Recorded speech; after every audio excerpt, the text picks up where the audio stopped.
बजाय वो डंडे और सूटे ले आता है, उसके घर पे दावा बोलता है।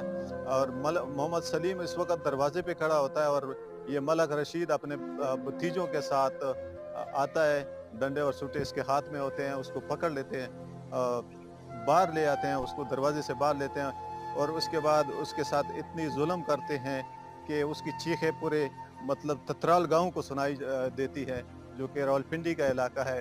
उसके बाद उसके घर वाले बाहर आते हैं, उसकी बीवी आती है, उसकी माँ आती है, तो उनको भी नहीं बख्शा जाता। उनको आप वीडियो में देख सकते हैं कि जिस तरह इनके साथ जुल्म किया गया है। अल्लाह ने इन लोगों को बचाया है, नहीं तो मलक रशीद ने कोई कसर नहीं छोड़ी। तो मेरा डीपीओ रावलपिंडी से गुजारिश है और डीसी रावलपिंडी से गुजारिश है कि आप इस वाक़ये का नोटिस लें। अगर आप नोटिस नहीं लेंगे तो बार-बार ऐसे वाक़यात होते रहेंगे। तो मिलते हैं इंशाल्लाह नई वीडियो में, तब तक के लिए अल्लाह हाफ़िज़।